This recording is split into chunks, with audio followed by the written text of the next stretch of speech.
Good morning everyone. আমরা আবার চলে এসেছি ঝাড়গ্রাম, বেলপাহাড়ি ও চিল্কিগড় ভ্রমণের গল্প নিয়ে। আজকে আমরা ঘুরে দেখব এই তিনটি জায়গার বিভিন্ন দর্শনীয় স্থান এবং সঙ্গে থাকবেন আপনারা। তার আগে আমরা একটু ঘুরে দেখে নেব নন্দনদের গ্রামটি, যার নাম হচ্ছে ফেকো গ্রাম।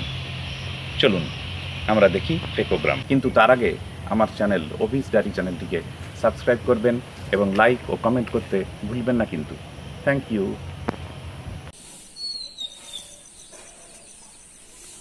আমরা কোথায় রয়েছি একটু দেখুন, কত সুন্দর জায়গাটা।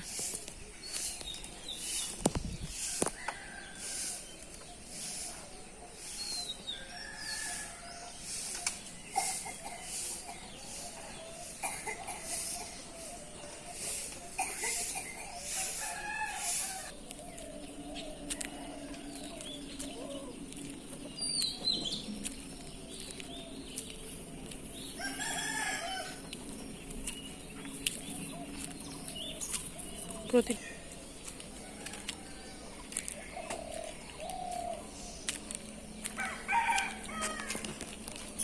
কেমন মিষ্টি একটা সকাল, এখানে লাউ ঝুলছে।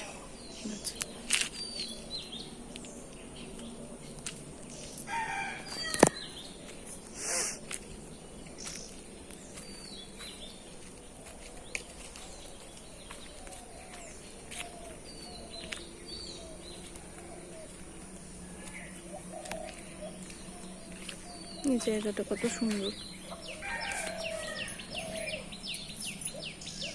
অনেক গরু এখানে বাঁধা রয়েছে।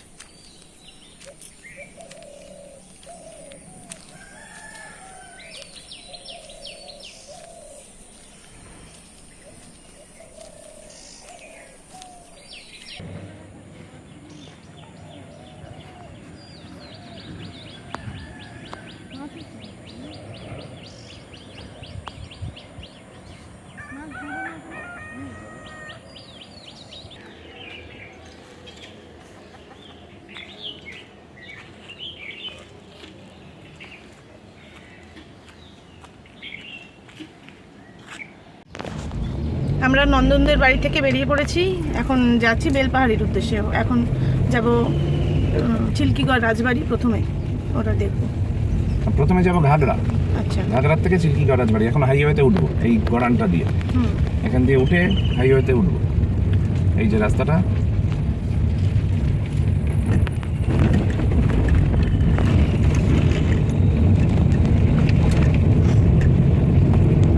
আবার আসার ইচ্ছে রইল।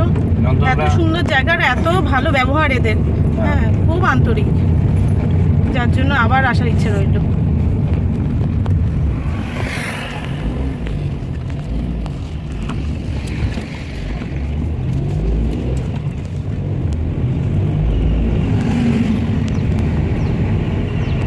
এই গোপীবল্লভপুর সামনে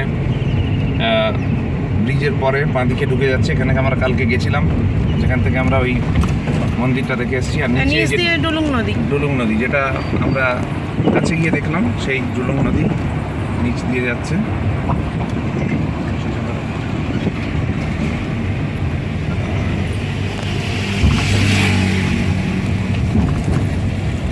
এই হলো গোপীবল্লভপুর যাওয়ার রাস্তা, এই বাঁদিক দিয়ে চলে যাচ্ছে। আমরা এটা ধরবো না, আমরা এই ফ্লাইওভারে উঠে পড়বো।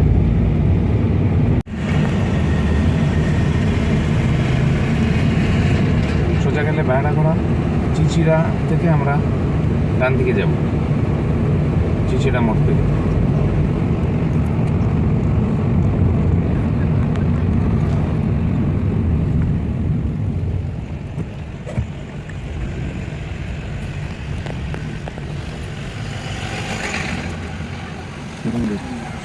বেলপাহাড়ি এদিকে, বেলপাহাড়ি। আচ্ছা আচ্ছা আচ্ছা, এই রাইট টার্ন নিলাম, এখান থেকে সোজা বেলপাহাড়ি।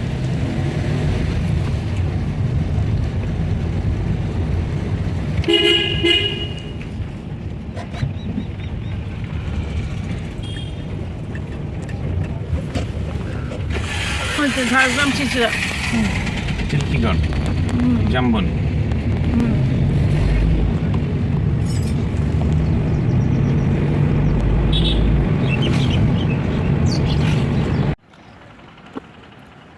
এখন আমরা চিল্কিগড়ে রয়েছি, যাওয়ার পথে বেলপাড়ি যাওয়ার পথে আমরা চিল্কিগড় বেলপাড়ি যে রোড, সেই রোডে রয়েছি। চিচিরার থেকে আমরা এই রাস্তাটা নিয়েছি। এই যে তুতুল রয়েছে, যেতে যেতে আমরা একটু দাঁড়িয়েছি। এরপরে আবার আমরা যাবো ঘাগরা দিয়ে। ঘাগরায় গিয়ে আবার দেখা হচ্ছে। আমার সঙ্গে থাকুন এবং আমার চ্যানেল অফিস ডায়েরি চ্যানেলটিকে সাবস্ক্রাইব করুন এবং ভালো লাগলে লাইক এবং কমেন্ট করবেন। চলুন যাওয়া যাক।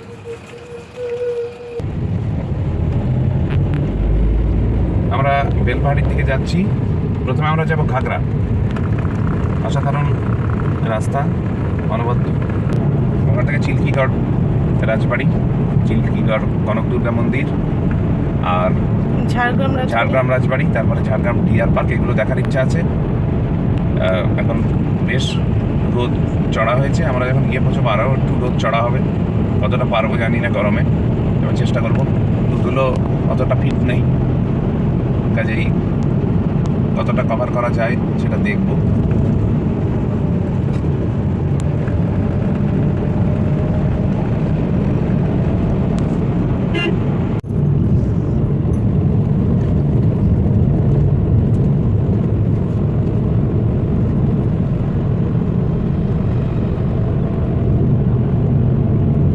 এই জঙ্গলে আছে হাতি, যদি আমাদের চোখে এখনো একটাও পড়েনি। বেলপাহাড়ি 25 কিলোমিটার।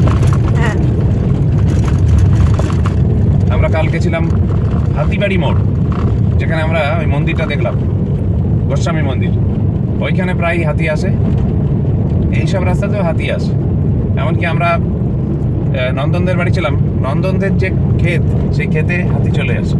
বলছে একসাথে 30-40টা হাতি আসে। এবং ওরা আসে ওই ফসল খেতে, ফসল কাটার সময় ওরা যখন ধান পাকে তখন ওরা আসে, দল বেঁধে চলে আসে।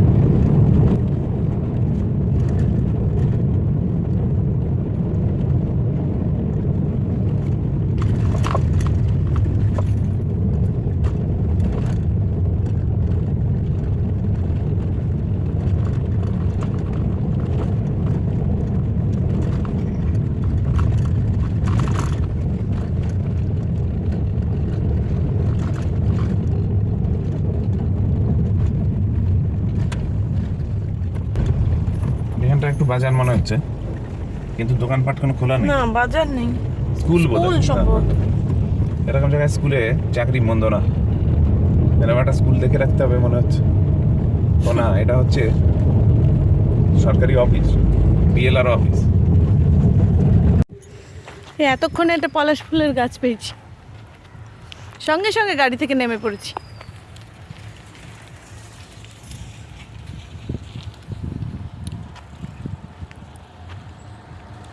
এটা অরেঞ্জ কালারের পলাশ, টকটকে লাল যেটা হয় সেটা না।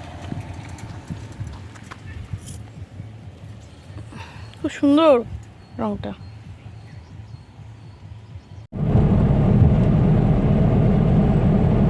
শোনা, একটা গান শোনা।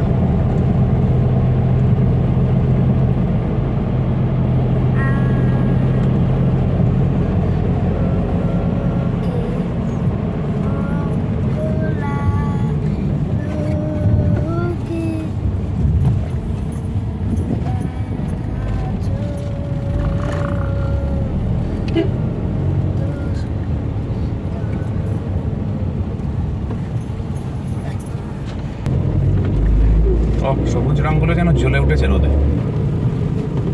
জল জল করছে সবুজ একদম।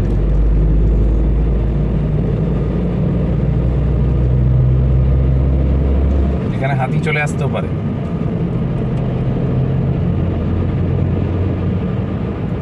এই রাস্তায় পড়বে বাঁশপাহাড়ি, 35 কিলোমিটার গেল।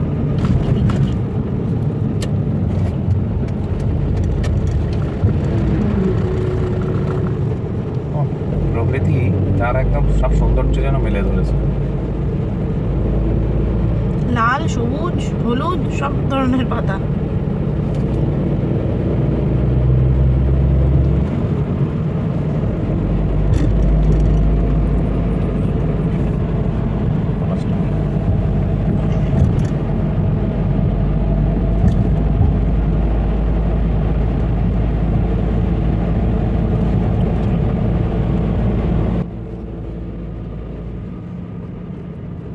রাস্তায় কিন্তু বাবু দেখ একবার সিনারিটা, এই জায়গায় কেউ শুয়ে থাকে? দেখ একবার, যে কোনো সময় কিন্তু হাতি বেরিয়ে আসতে পারে। দুর্দান্ত লাগছে, দেখ গাছগুলো দেখ। এখন তোর বাইনোকুলার বের কর, বের করে দেখ যে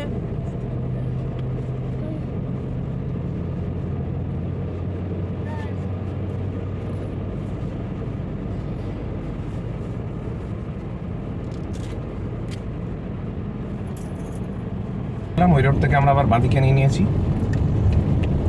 এই রাস্তা দিয়ে 1 কিলোমিটার গেলে তারপরে ঘাগরা ওয়াটারফল যেটা সেটা পাওয়া যাবে।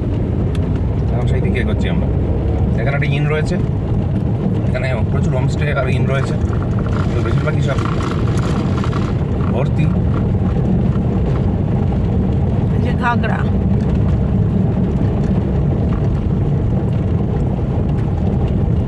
ঘাগরা মানেই জলপ্রপাত, এটা আমরা জানি।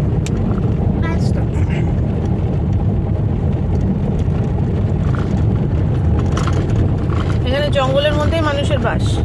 হ্যাঁ, হাতি যখন তখন নেমে আসে এখানে। হাতিও মানুষের কোনো ক্ষতি করে না, মানুষও হাতিদের কোনো ক্ষতি করে না। মানুষও হাতিদের ক্ষতি করে না এটা বলা ভুল। মানুষ যে হাতিদের কি পরিমাণ উত্ত্যক্ত করে তা তো তুমি দেখেছো। হ্যাঁ, ঠিক। বরং হাতিরা সে তুলনায় অনেক কিছু রেস্ট্রিক্টেড বিহেভিয়ার তাদের। এক্সট্রা বেরিয়ে গেল। হ্যাঁ,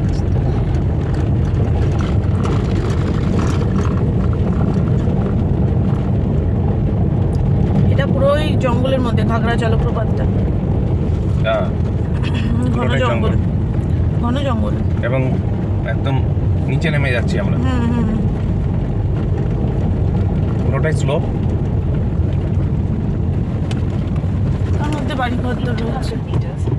চলো এই গোলাপগুলো নিয়ে নাও। 500 মিটার পিকনিক স্পট, এখানে পিকনিক হয়। পিকনিক করার আদর্শ জায়গা। হ্যাঁ, একদম। তবে ওইসব ডিজে ফিজে বাজালে একদম মানে পরিবেশের যে সৌন্দর্য সেটা পুরো নষ্ট হয়ে যাবে। আনন্দটাই মাটি হবে। এখানে পিকনিক করতে গেলে চড়ুই ভাতি যেটাকে বলি আমরা, যেটা এখন সেই অর্থে বনভোজন বনভোজন তার অস্তিত্ব নেই। সেই বনভোজনের যথার্থ মূল্যায়ন হবে। মূল্যায়ন বা যথার্থ অর্থে বনভোজন করতে গেলে এখানে আসাই সব থেকে একদম শ্রেষ্ঠ জায়গা বনভোজনের। সেই রকম বন, আর এখানে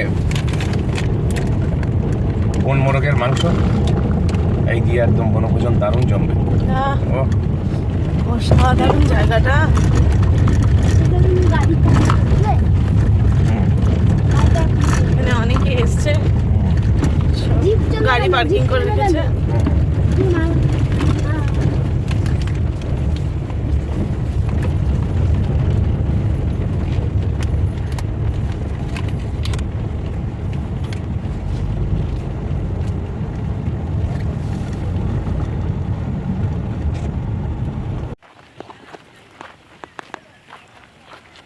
আমরা এখন চলেছি ঘাগরা ওয়াটারফলে। গাড়ি পার্কিংয়ে রেখে এখন হেঁটে হেঁটে এগোচ্ছি।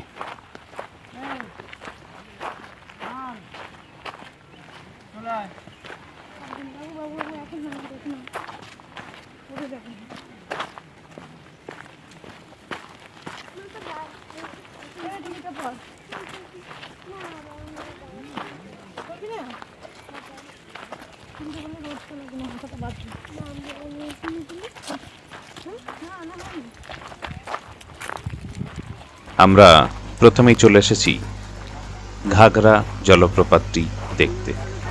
এটি বেলপাহাড়ি থেকে প্রায় 8 কিলোমিটার দূরে অবস্থিত। আদিবাসীদের ভাষায় ঘাগরা কথাটির অর্থ হল জলভর্তি ধাতব কলসি। জলের গর্জনের কারণেই এই জলপ্রপাতের এরূপ নামকরণ করা হয়েছিল। ব্রিটিশ শাসনকালে নীল ব্যবসায়ী ফ্রেডরিক রাইস এটিকে ঘাগরা নামে উচ্চারণ করতেন, যা পরবর্তীতেও অব্যাহত ছিল। তিনি প্রায়শই তার প্রিয় ঘোড়ায় চড়ে জলের ধারে বেড়াতে যেতেন এবং তার সহযোগীদের সাথে পিকনিক উপভোগ করতেন এবং চারপাশের প্রকৃতির সাথে ঘন্টার পর ঘন্টা সময় কাটাতেন।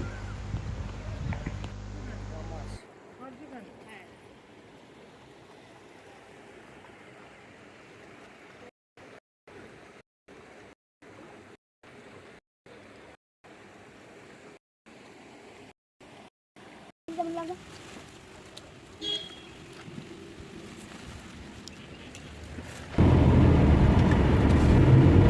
আমরা চলে এসেছি তারাফেনী ব্যারেজ।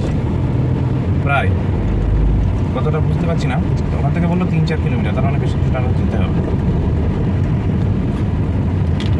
এই জায়গাটার নাম হচ্ছে তারাপীঠ। তারাফেনী। ওই যে ব্যারেজ দেখা যাচ্ছে সামনে, এটা কি? হ্যাঁ এটাই।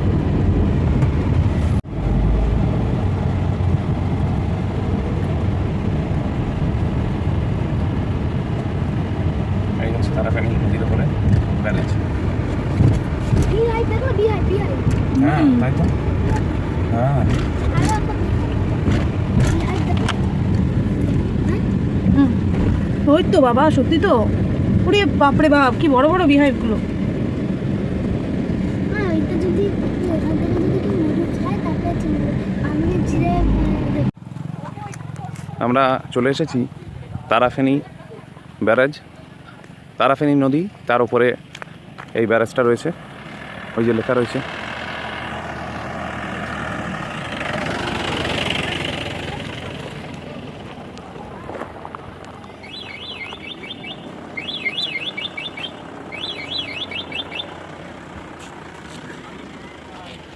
এই হলো তারাফেনী নদী, এর উপরে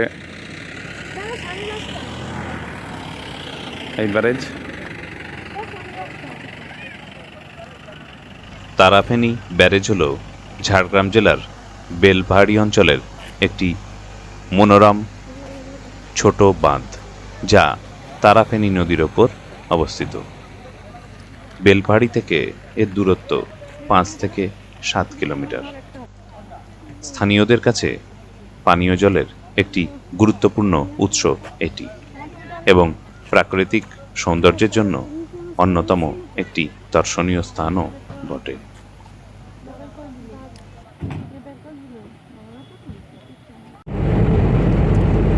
এর আগে বাইক নিয়ে মুকুটমণিপুর গেছিলাম, তখন এইরকম রাস্তা পেয়েছিলাম। তাই? হ্যাঁ, বাইকে মুকুটমণিপুরে পুরো এরকম রাস্তা দিয়ে গেছিলাম আমি। ওই বাঁকুড়ার জয়পুর ফরেস্ট থেকে বিষ্ণুপুর হয়ে মুকুটমণিপুর গেছিলাম, এরকম রাস্তা পুরো, আর মাঝখান দিয়ে এরকম রাস্তা গেছিলো, আর দুপাশে শাল গাছের জঙ্গল। সেটাও এরকম ছিল। তখনও মাধ্যমিকের খাতা দেখা চলছিল, খাতা ফাইনাল খাতা স্ক্রুটিনি করে সাবমিট করার পরে, স্ক্রুটিনি যেদিন শেষ হলো মানে সব খাতা জমা দিলাম, সেই দিনকে বেরিয়েছিলাম। এবারও তাই, এবারও যদিও স্ক্রুটিনি কমপ্লিট হয়নি, চলছে। ফার্স্ট লট স্ক্রুটিনি হয়ে গেছে। তার মধ্যে মহুয়া আমরা গাছ নেই? মহুয়া আছে বোধ হয়, জানি না আমরা। অসাধারণ জঙ্গল, অসাধারণ দৃশ্যপট। এরকম রাস্তা হবে, আর গাড়িতে মজা লাগে, খারাপ না, কিন্তু বাইকে আরও ভালো লাগে। বাইকে ফিলটা পাওয়া যায়, জঙ্গলের যে ফিল, সেটা বাইকে ভালো পাওয়া যায়। যেহেতু জঙ্গলের আই গন্ধ। Always prefer bike to curse.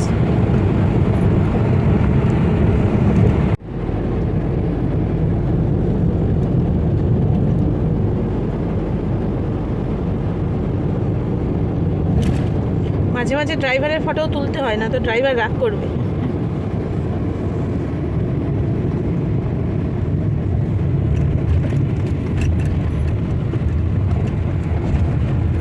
এখানে লরির জ্যাম, পরপর লরি।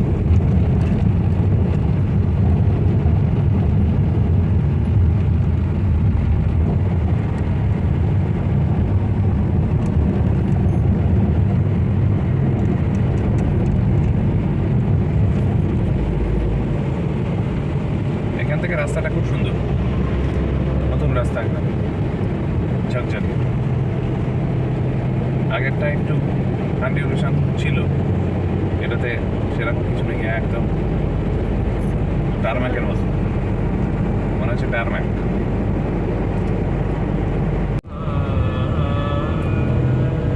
ওই রোড থেকে আমরা ডান দিকের লেনটা নিয়ে নিয়েছি। পুলিশকে ওখানে জিজ্ঞাসা করলাম, বললো ডান দিকে ঝাড়গ্রাম রাজবাড়ি। দহিজুড়ি থেকে। দহিজুড়ি মোড় থেকে আমরা ডান দিকে দিয়ে নিয়েছি, ঝাড়গ্রাম রাজবাড়ির দিকে যাচ্ছি এখন। নিয়ে এখান থেকে বললো ঝাড়গ্রাম রাজবাড়ি 4-5 কিলোমিটার। দেখা যাক কতক্ষণ লাগে। ঘড়িতে 12টা বেজে গেছে, প্রায় 12:30 বাজে, দুপুর হয়ে গেছে। আজকে আমরা ফেরত যাবো এরকম প্ল্যান আছে, দেখা যাক কতটা কি করা যায়।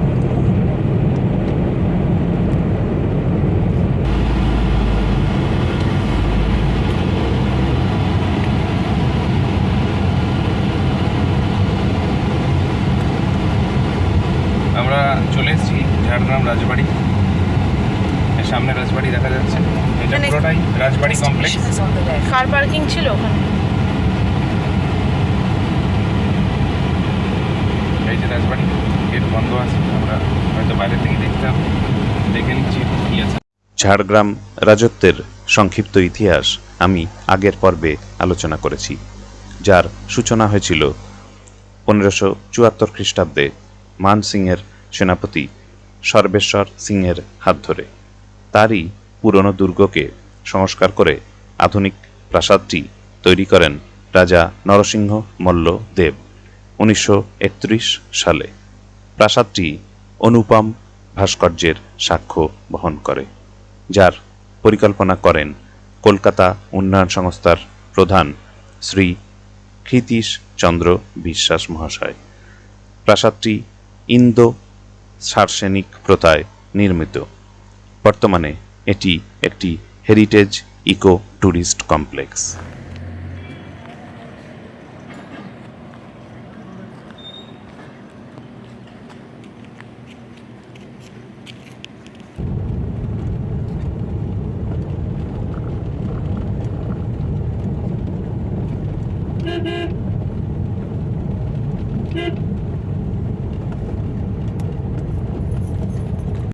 আমরা চলে এসেছি সাবিত্রী মন্দির। দেবী সাবিত্রীর স্বপ্নাদেশে ঝাড়গ্রামের রাজা সর্বেশ্বর সিং প্রায় 350 বছর আগে এই মন্দির প্রতিষ্ঠা করেন। দেবী এখানে অসুর দলনী দুর্গারই ভিন্ন রূপ। সেই কারণে দুর্গাপুজোর সময় ধুমধামের সঙ্গে দেবী পূজা অনুষ্ঠিত হয়। এখন আমরা চলেছি ঝাড়গ্রাম জুলজিক্যাল পার্কে।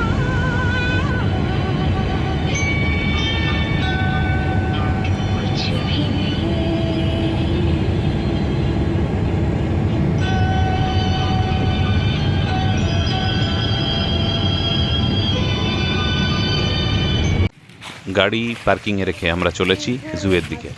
পার্কিং চার্জ 20 টাকা।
কোথায় দিয়ে ঢুকবো? ওই যে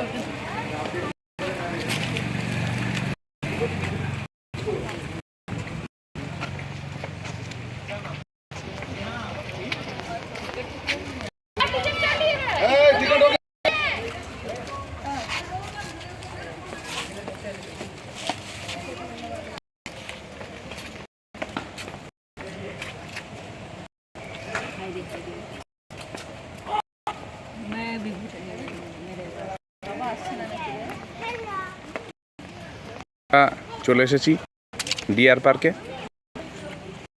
সামনে টিকিট ঘর থেকে 25 টাকা করে বড়দের, আর 12 বছর নিচে বাচ্চাদের 10 টাকা।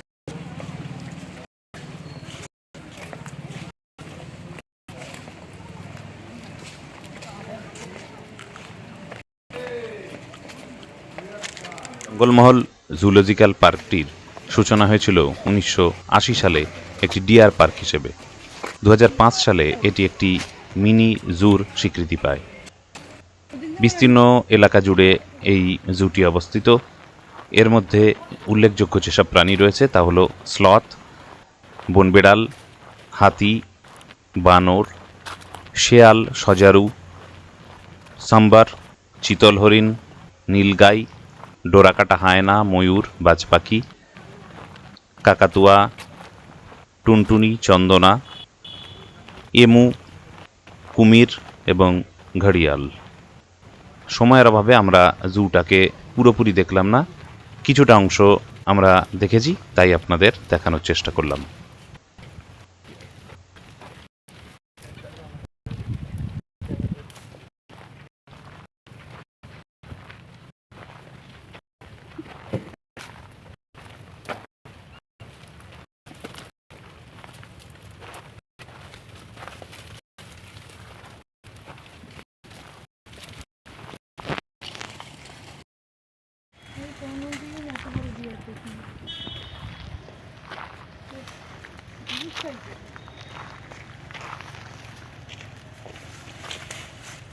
বিভিন্ন টাইপের ডিয়ার রয়েছে এখানে। এখানে দেখুন ছোটো ছোটো মিষ্টি রয়েছে। এগুলি যাচ্ছে কোথায়?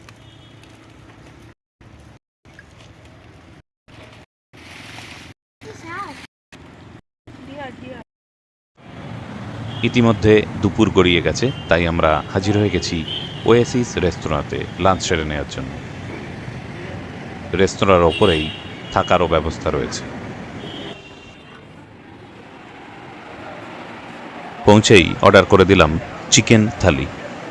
পড়ল 130 টাকা।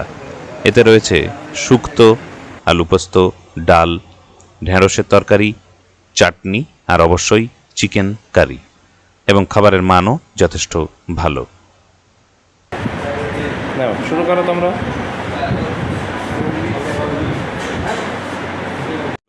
ঝাড়গ্রামের জনপ্রিয় লজ ও গেস্ট হাউসগুলি। ওই যে দূরে দেখা যাচ্ছে ঝাড়গ্রাম স্টেশন। আমরা রেলওয়ে ক্রসিং দিয়ে ক্রস করলাম। এই পড়ন্ত সূর্যের আলোয় আরো সুন্দর লাগছে। পড়ন্ত সূর্যের আলোয় জঙ্গলটা যেন আরো জ্বলে উঠেছে। সবুজ রঙগুলো একেবারে ঝলঝল করছে। জল জল করছে। আবার তোমার সফর তো শেষ হয়ে গেছে।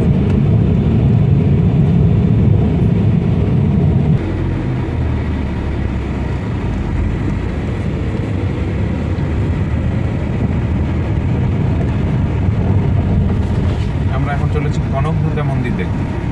এখানে ওয়েলকাম বোর্ড লেখা রয়েছে কনক দুর্গা মন্দির। এটাকে দেখে নেবো, তারপরে আমরা যাবো চিলকিগড় রাজবাড়ি। In 200 meters, you will arrive at your destination. জিপিএসও বলে দিল যে in 200 metres you will arrive at your destination. আর 200 মিটার গেলেই কনক দুর্গা মন্দির ওই যে দেখা যাচ্ছে খুব সম্ভবত ওইটি কনক দুর্গা মন্দির। এই তো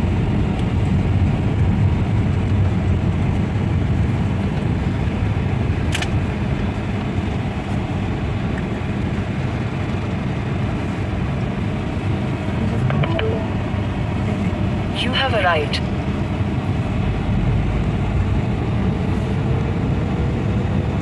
এখানে পার্কিং রয়েছে বোধহয়। পার্কিংয়ে 20 টাকা পার্কিং চার্জ দিয়ে আমরা গাড়ি রেখে দিলাম। ঝাড়গ্রাম শহর থেকে প্রায় 15 কিলোমিটার দূরে ডুলুং নদীর তীরে গভীর জঙ্গলে অবস্থিত, চারপাশ প্রাকৃতিক সৌন্দর্যে মোড়া এই মন্দির। চিল্কিগড়ের মত্তগজ রাজবংশের রাজা গোপীনাথ সিং আজ থেকে প্রায় 500 বছর আগে এই মন্দির প্রতিষ্ঠা করেন বলে কথিত আছে। দেবী এখানে অশ্বারোহণী চতুর্ভুজা। দেবী মূর্তিটি সম্পূর্ণ সোনা বা কনক দিয়ে তৈরি হওয়ার জন্যেই দেবীর এরূপ নামকরণ। 1960 সালে দেবীর আসল মূর্তিটি চুরি হয়ে গেলে বছর 6 পরে গোপীনাথের বংশধররা অষ্টধাতুর একটি মূর্তি মন্দিরে প্রতিষ্ঠা করেন। কুকুরটা আছে তার রক্ষী, কুকুরটা কাঠ দিয়ে নিয়ে যাচ্ছে আমাদের। এখানে প্রচুর হনুমান রয়েছে, পুরো বাগানে হনুমানে ভর্তি। এখানে নারকেলের বাগান। ওখানে দেখেছো তো, কি দেখেছি বাবা? শুধুমাত্র 12 বছর বয়স শিশুর জন্য। হ্যাঁ হ্যাঁ হ্যাঁ।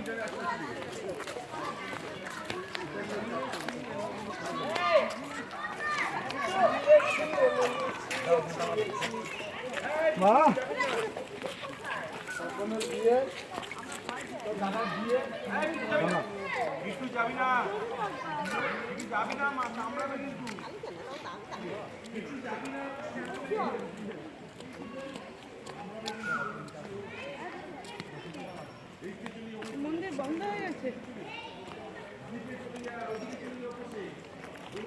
এখানে আগে মতো বলবি হ্যাঁ, প্রসিদ্ধ মন্দির। এখানে একসময় এখন কারা বলি নরবলি হতো, এখন কারা বলি হয়, অর্থাৎ মোষ বলি হয়।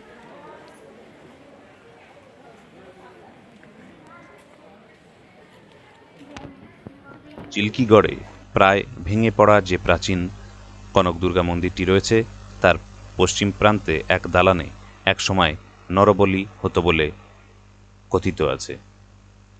সেই রক্তে পুজো হতো দেবী কনক দুর্গার। সময়ের সঙ্গে নরবলি বন্ধ হয়ে মন্দিরের দরজা চালু বন্ধ হয়েছে আছে, মোষ দুর্গা বলির প্রথা। সেই জন্য মহাষ্টমীতে এখানে অতিথি নিবাস রয়েছে। হাঁসের ডিমের ভোগও মন্দির কর্তৃপক্ষ এখানে দেয়া হয়। এই অতিথি নিবাসটি নতুন মাটির হাঁড়িতে জল ও অন্যান্য সামগ্রী ভরে শালপাতা দিয়ে হাঁড়ির মুখ বন্ধ করে উনুনে চাপিয়ে দেওয়া হয়। উনুনে 3টি কাঠে আগুন জ্বেলে ঘরের দরজা তালাচাবি দিয়ে বন্ধ করা হয়। স্থানীয়দের বিশ্বাস, দেবী স্বয়ং এসে এই ভোগ রান্না করেন এবং এখানকার প্রবাদ যে দেবী এতই জাগ্রত যে মন্দিরের চারপাশে দেবীর উপস্থিতি অনুভূত হয়।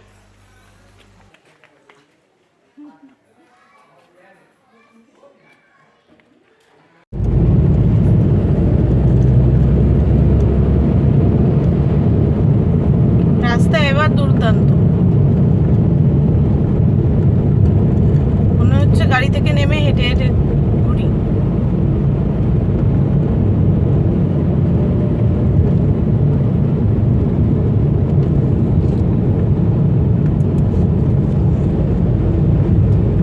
পড়ন্ত বিকেলে এই রাস্তায় হাঁটতে খুব ভালো লাগবে।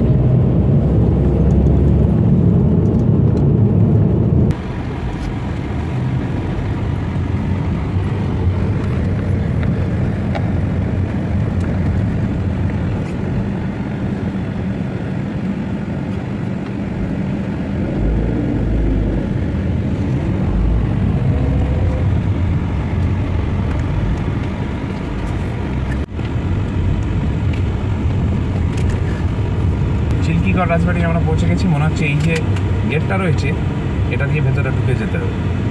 দেখি সামনে সিভিক রয়েছে, তার কাছে শুনে দেখি, সিভিক ভলান্টিয়ারের কাছে যে এইটা কিনা। কনক দুর্গা মন্দির থেকে অনতি দূরে জামবনির চিল্কিগড়ে জীর্ণ শরীর নিয়ে দাঁড়িয়ে রয়েছে সামন্ত রাজা গোপীনাথ সিংহের তৈরি 300 বছরের প্রাচীন এই রাজবাড়ি। 1759 সালে এই রাজবাড়ি থেকেই চুয়াড় ও ধল বিদ্রোহের সূচনা হয়। অতি সম্প্রতি এই রাজবাড়িতে চালু হয়েছে চিল্কিগড় রাজ প্যালেস নামক অতিথিশালা, যেখানে মাত্র 800 টাকার বিনিময়ে সুযোগ পাবেন রাজবাড়িতে রাত্রি যাপনের। ফোন নাম্বার দেয়া রইল, প্রয়োজনে আপনারা যোগাযোগ করতে পারেন। যেখানে ভূতের একটা সিনেমা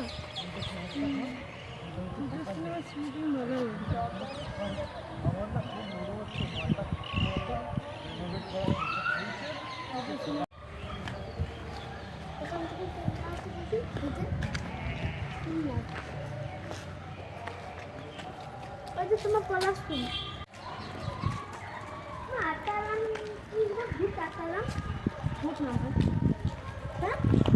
ভূত নামাকে বলতে না কি একটা সিনেমাটা মিথ্যে কথা।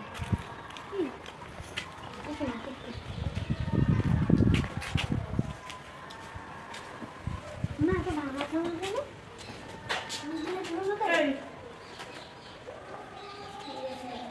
কেন চিল্কিগড় রাজবাড়ির মধ্যে এই মন্দিরটি রয়েছে, আরও একটি মন্দির রয়েছে ওপাশে। এই মন্দিরটি আমরা এখন দেখতে যাচ্ছি, যদি মন্দিরটি খোলা থাকে। তবে দুপুরবেলার সময় মন্দির বেশিরভাগই বন্ধ, এখন বিশ্রামের সময়। এই মন্দিরটিও যথারীতি বন্ধ।